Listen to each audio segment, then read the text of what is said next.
Coming up on Being Well, Dr. John Nadeau, General Surgeon from Paris Community Hospital Family Medical Center, is here to talk to us about hemorrhoids and treatment options.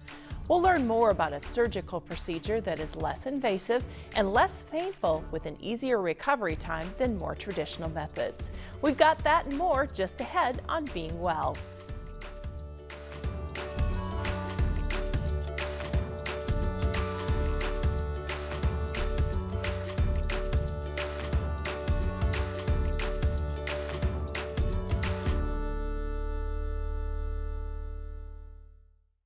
Production of Being Well is made possible in part by Sarah Bush Lincoln Health System, supporting healthy lifestyles, eating a heart-healthy diet, staying active, managing stress, and regular checkups are ways of reducing your health risks. Proper health is important to all at Sarah Bush Lincoln Health System. Information available at sarahbush.org. Additional funding by Jazzercise of Charleston. Thank you for joining us today for Being Well. My guest is Dr. John Nadeau from Paris Community Hospital. Thanks for coming over and talking to us. Thanks for having me. Tell us a little bit about your background. You've been at the hospital about a year. Where were you at before that? Well, before this, I came from Arizona. I was there for a few years. I was looking for a practice that I felt like I was needed a little more, and this was an area that had a need. Prior to that, I'm originally from Maine and trained in Pennsylvania by the Philadelphia area, and then we moved to Arizona. So this is, I guess, my second place to practice. Okay, and you're a general surgeon at the hospital. What does that mean? I know it means different things depending on what kind of hospital you're at, but at Paris Community Hospital, what does that entail? We try to take care of anything that, well, a surgeon is, by training, we cut things out or cut things. So anything from simple dermatology procedures, from taking off little moles to skin cancers, all the way up to doing bowel surgery.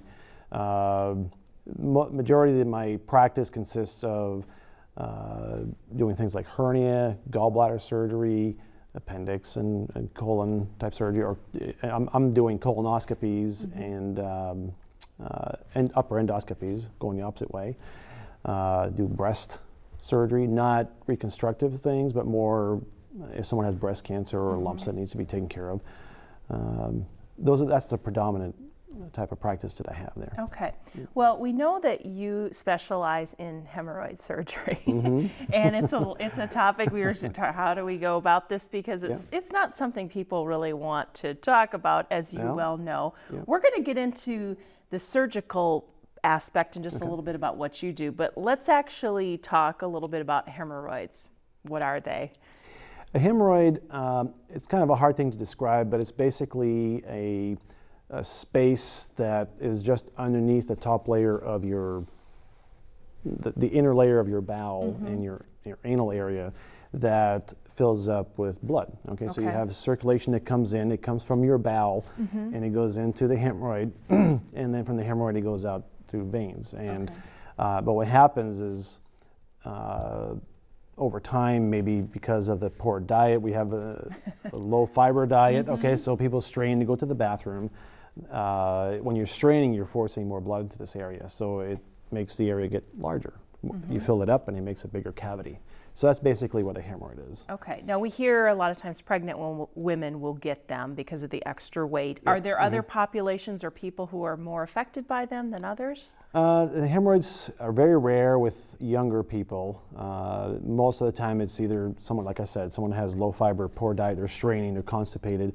It tends to happen with the older population. They've been around longer. And it could be that could be a function of just because as you get older, your tissues aren't as supple, or they're not as strong anymore, so you start to lose some of that, and the area may start to expand easier. Okay. But as for other populations specifically, nothing that we know of. So they can be uncomfortable, painful. Can they be life-threatening ever, or lead to other things? Hemorrhoids are really rarely life-threatening. They're more of a hassle to deal with. As for life-threatening, there are hemorrhoids that can get pretty complicated, very large. If there's going to be life-threatening, it's most likely a hemorrhoid that's more internal, which I didn't discuss that yet. But and if they get large enough, they can get twisted and they can get necrotic and you could possibly get an infection there. And that can be life-threatening, but I personally have never seen a life-threatening hemorrhoid. Okay, I was going to ask you about internal and external. We got the chart here. Can you Yes. kind of explain the difference between an internal and external hemorrhoid? So what we have is, when you look at the anatomy coming in, okay, this is the outside here, this is inside the bowel. And what happens is the skin, this is like normal skin from the outside, and as it comes in, this is your muscle, okay, so a little sphincter that controls things. When the tissue out here has a lot of nerve endings in it, and that tissue is very sensitive. There are certain places on your body that tend to be more sensitive, your lips, your fingertips, down here, okay? And then once the tissue goes in, there's a little area that has a little wavy line there. This is a little more obvious than a lot of times I see it. So that line here is what's called a dentate line. So whenever you have external hemorrhoids, they're from this little line out, and then if you have internal hemorrhoids, they're from this little line up. Okay. Okay. So the external hemorrhoids are the ones that usually hurt, and the internal hemorrhoids, a lot of times you may not even know you have them until you have symptoms, and it's usually from bleeding. Okay. So you had mentioned earlier that, sometimes our poor diet causes them. That's one cause. Are they hereditary? If your mom and dad had them, will you maybe have them? To be honest with you, I don't believe they are hereditary. Okay. I think it's more related to the diet, or if you're lucky to get them, I guess. As for being generation-wise, I think it'd be more related to the diet from the family. So watch what you're eating. Watch what you're eating. Increase It's very your important. fiber. That's correct. Okay. So generally, if you experience some over-the-counter medications can help alleviate them. Are there prescription medications that can be? There are some prescription medications that are probably a little stronger than what you get over the counter, Okay. and they help with the swelling. To take the swelling down if you have a hemorrhoid attack, let's say, and it hurts. Well, a lot of the pain is related to the hemorrhoid being filled up with blood and stretching, but Right. you also get some swelling that's just the tissue has gotten swollen, so this helps with that. There are also medications that have a little bit of numbing type of medication, so that helps take the edge off of the pain that you have down there. Okay. So if you've never had them before, maybe you had them for the first time, and you said you have an attack, how long generally will that take for that tissue to shrink if you use some over-the-counter medications or some prescriptions? It varies per person. Okay. I've seen them in the office where people will start with an episode and they'll take the medication to help shrink it, and it may go away in a day or two. But then there are people that have hemorrhoids that are usually there even if they're not swollen. So it's kind of hard to say how far down they'll go because if they're there all the time. Okay. So, but for the swelling part, hopefully in a couple days you start to feel better. Okay.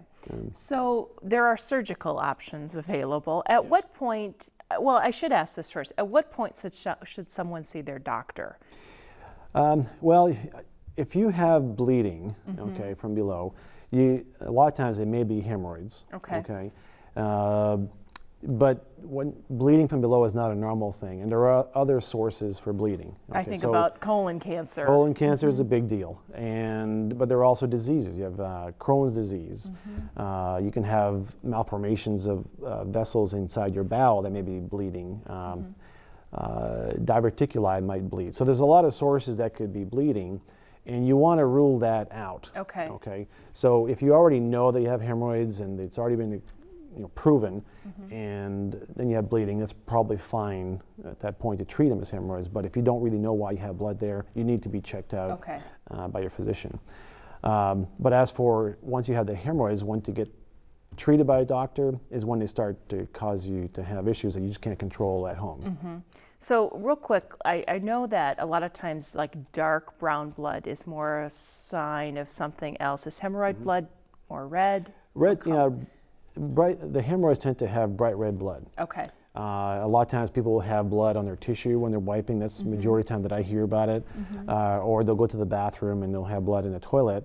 A a lot of times the blood in the toilet is not as bad as they think they're hemorrhaging, but just one drop of blood in a toilet is actually not as much blood as you think it is. It looks worse. So doctor, what if the blood is really dark brown?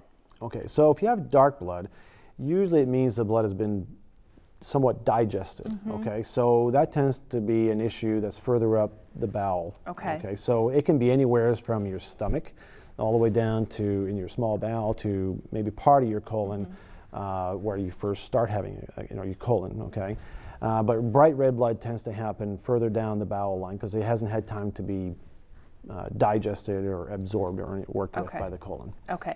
So at what point then do you, as someone seeing their doctor, when is surgery an advice for people? Surgery is usually the last thing in the chain of treatment. So when you have hemorrhoids, first you want to prove you have hemorrhoids. So you're going to see your doctor and he'll say yes. You may need to undergo a colonoscopy prior to anything else, just to make sure, or to make sure that they are hemorrhoids, that what's bothering you. Okay. Once you do have the hemorrhoids, to see your doctor is when what you're doing at home is just not doing it. And that means a few months of treatment usually. They're going to do things like fiber, they're going to do things like the creams to try to reduce the size. And usually the fiber is a big deal. Over time, the hemorrhoids hopefully should resolve or at least be manageable. Okay, but if you can't manage them, now can't manage them means you're having a lot of flare-ups and it really hurts a lot. You've got a lot of hemorrhoids on the outside. You got bleeding that keeps recurring. If they do blood tests and the bleeding you're seeing, you're noticing that the blood levels are a little bit low. Those are all indications that we got to start looking at surgery. Okay, when the medical stuff has failed first, and it's usually treatment for a few months at least to try to treat it medically, because surgery doesn't always go without possible complications. So. So there's several surgical options. Can you talk about the more traditional ones? There's a rubber banding, and then we'll get into the one that you're doing. Okay. Well, there are things that you can do that are not in the surgery suite. Okay. So you can do things in the office. Some people can do the rubber banding, which is basically it's for internal hemorrhoids, because the internal hemorrhoids, if you do something to those, they don't hurt. Okay. If you did it on the external hemorrhoids and you put a band on it, that's going to hurt a lot. Might be a bit uncomfortable, I would imagine. It would be. So that's really reserved for the internal hemorrhoids, and that's basically done with a special instrument that, if you could think of it as it sort of sucks the hemorrhoid into itself. And then there's a very tight rubber band that gets put around it. And what happens is the rubber band stops the circulation from the hemorrhoid, and over time the hemorrhoid will just fall off. Okay. There are other options that you could do. One is sclerosing, which is something I've never done. It's basically injecting the hemorrhoid with a liquid that causes an inflammatory reaction, causes an irritation. And when you cause things to get irritated, when they start to heal off, it sticks together. Okay. So those are more in-office procedures, non-surgical, I would call. The next step for surgery is taking the hemorrhoid out. Okay. Taking the hemorrhoid out it's in a surgical suite. You're sleeping out cold, and we go in and find the hemorrhoid and actually cut the tissue out and take the hemorrhoidal tissue out, and then you go home. But the tough thing with that is it can be very painful. It sounds painful, to be honest with you. Yeah, the internal portion is not so bad, but if you get out towards the outside, then it hurts. Right. And I've done hemorrhoid resections before. And the difficult thing with that is you tend to treat one hemorrhoid. Okay, or if you have a lot of hemorrhoids, you can't do the whole area because then you won't have anything left. So it's more of a staged procedure. We do a portion of it and let you heal off for a few months and then come back and do another section. Personally, with my experience, when I've done one, people have never come back for the second. I can't imagine why. Yeah, it's a hard thing to treat. Pain-wise, it can be a few weeks, and the pain coverage is a combination of different modalities where we'll give you pain medication to go home with, we'll give you some lotion, ointment to put on there to help feel a little better. Soaking in a bathtub is helpful. It helps with the circulation and the healing process and relaxation down there. and giving you some stool softeners so it's easy to go to the bathroom. Right. All these things sort of play together to try to heal off the surgery, but it's not an overnight, I feel better tomorrow type thing. Well, and not to be gross, but it's an area that generally gets used every day. So if you had surgery down there, that's right. You can't really, I mean, if you break your arm, you can kind of avoid using it. You can't That's correct. avoid that part of your anatomy. And it's a tough thing for people to deal with, because when they have surgery, they don't want to go to the bathroom. Right. So they say, no, you got to go, because if you get constipated, it's actually worse to go to the bathroom afterwards. Right. So that's when I switched over to the procedure that I'm doing now. Okay, and it's called THD. It has a really long name, and I'm going to let you tell us what that is. So transanal hemorrhoidopexy dearterialization. Wow. Big word. Big words. We do have, I want you to walk us through the surgery, because we actually kind of have a graphic sort of it. It's not graphic in nature, so you can kind of tell us how this surgery works. Well, the way it works is, the concept is, your hemorrhoids are fed by blood from arteries that come in from alongside your bowel, okay? And there's 6 of them, and they're located roughly like the odd numbers on a clock. So if you looked at the anus, it'd be roughly at 1, 3, 5, 7, 9, 11 o'clock, okay? So the treatment is find these arteries before they feed into the hemorrhoids and tie them off. Okay? And the way this works is, there's a device that I have, and the procedure itself is, you go to the surgical room, so you're out cold sleeping, okay? This is not an awake kind of a procedure. And I use a special device that allows me, if you can see this image here, there's a little black dot right here, and this is a Doppler probe. So a Doppler probe works where people might have known it, where, let's say, they're Doppler radar for weather? Well, not Doppler weather. Well, it could be, but more familiar is when the woman is pregnant and they have a little probe they put on, and they can hear the baby's heart and hear that whooshing sound. Same idea. Okay.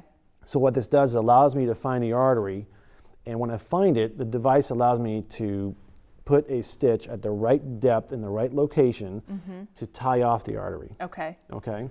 And once that artery is tied off, which is this part of the image right here, I use the same stitch. If somebody has a lot of hemorrhoidal tissue that's loose, okay, some people, it's not as loose in certain areas, what I'll do is I'll take the same stitch and just take a little bit of the tissue while coming out, and then when I tie both ends together, what it does, it pulls in all that loose hemorrhoid, a lot of the loose tissue inside, and it flattens it out. Okay, so does this work only on internal hemorrhoids, or you do it for external ones as well? It's supposed to be for internal, but it actually worked well for the external ones, because they're both tied together. Okay. So they're both fed from the same artery. Okay. Yeah. The limiting factor for the external ones is that if you have a lot of loose tissue, the idea behind putting the stitches, especially when I do that to tie up the loose tissue, we try to stay away from that little zigzag line where the nerve endings change from the inside to the outside, about 1.5 centimeters. So I don't want to, I'm trying to avoid putting a stitch in the tissue that has a lot of nerve endings. Right. Okay, and sometimes it's unavoidable, because that line may not be easy identifying.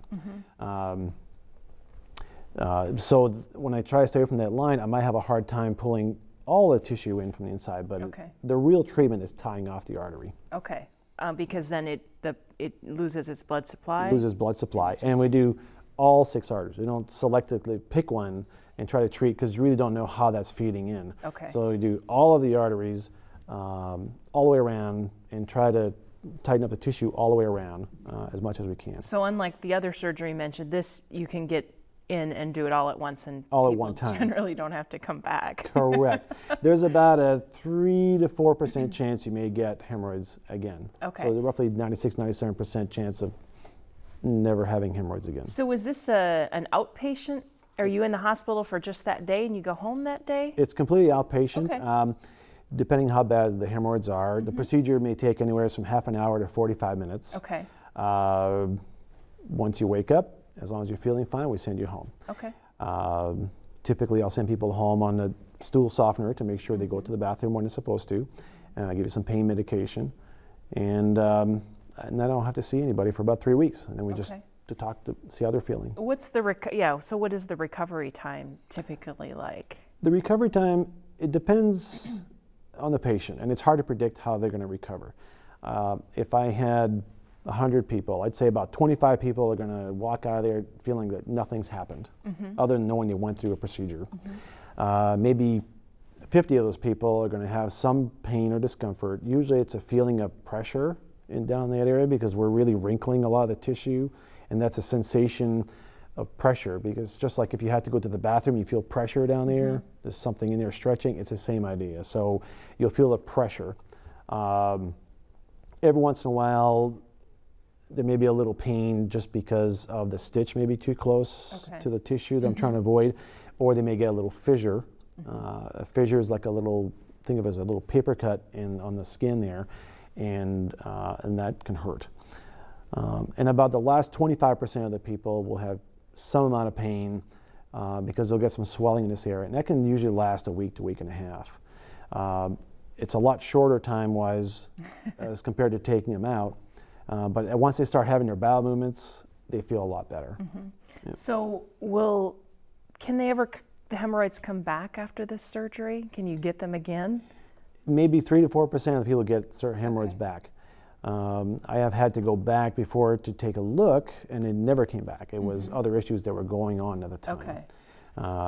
And if they did come back, the plan would be to go back in with the probe and see if there's an artery that was missed that wasn't tied off. But I haven't had to do that yet, so it's been pretty successful with it. You've done several of these. Yeah, I've done several of them here. Yeah, I got my little niche, I guess. Your claim to fame is the hemorrhoid surgeon, but he is. Yeah, I guess I'll be known for that for the area. That's okay. Well, and as we were talking before the show, it's something that people don't really want to say, hey, I have hemorrhoids, we're just so funny about stuff like that. And do you think that's why people live with the pain and discomfort for a long time, because they don't really want to say, hey, I have this? I think, I think they're somewhat embarrassed about it. If you talk to your doctor about it, that's a plus. And then when you come in and talk to me, I see these all the time, so nothing to be embarrassed about. But most people that deal with it probably don't have enough issues with them yet, and they're just managing them. And they probably heard, the stories that having hemorrhoid surgery is a very painful thing to undergo, so people try to avoid the surgery. As long as they can manage it on their own, there's nothing wrong with that. Right. But at some point, they're going to draw a line and say, I've had enough. And so what's, of the patients that you're doing the surgery on, can you give us kind of an average age? Are they 50 and up? Or are you doing them on younger people? Very rarely on younger people. I always have to say mostly in the middle-aged population and a little bit older. So somewhere in the 40 range, going all the way up to 70, even 80 years old. When they get older, most of them have learned to manage these on their own. Most of the time it's the middle population that I operate on. Very rarely do you get hemorrhoids on the younger population. And most of the time, the younger population may get a hemorrhoid flare-up once, and then they never get bothered by it again, so, until later on in life. I thought, as our younger populations, our diets seem to get worse. Yeah. You may be seeing younger and younger patients. You never know. And it's possible, but as right now, I haven't seen that many people for hemorrhoids in the younger population.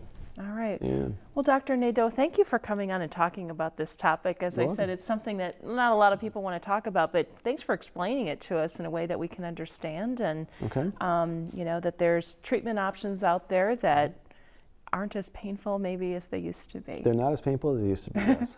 Thanks for coming on. It was a pleasure You're to welcome. have you on the show. Thank you very much.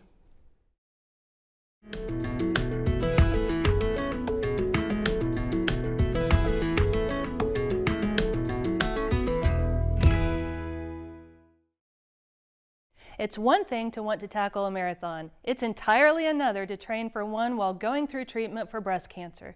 Meet one such marathon runner for whom the challenge of getting ready was also about getting well.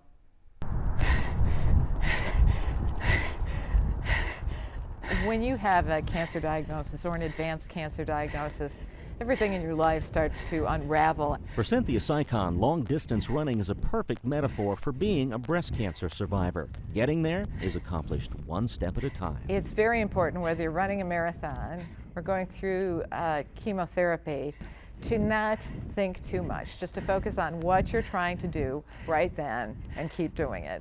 I would recommend that anyone you know who's making the cancer journey have a buncologist. Along the way, Saikon has found that others are inspired by her experiences. She talks about why she runs so tenaciously and about her diagnosis in 2010, which doctors in her hometown of Chicago repeatedly missed for over a year. You have to be your own advocate. This tumor could have been seen if one simple, different view had been done in mammography.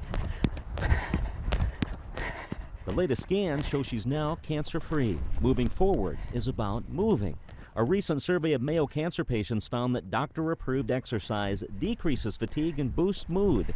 Saikon's oncologist told her, if you want to run, run. And time again, it turned out that I actually felt better if I stuck to my normal activity than if I just sat on the couch and wallowed in the discomfort. For Cynthia Saikon, this seems to be the right medicine. For Mayo Clinic, I'm Dennis Stoda.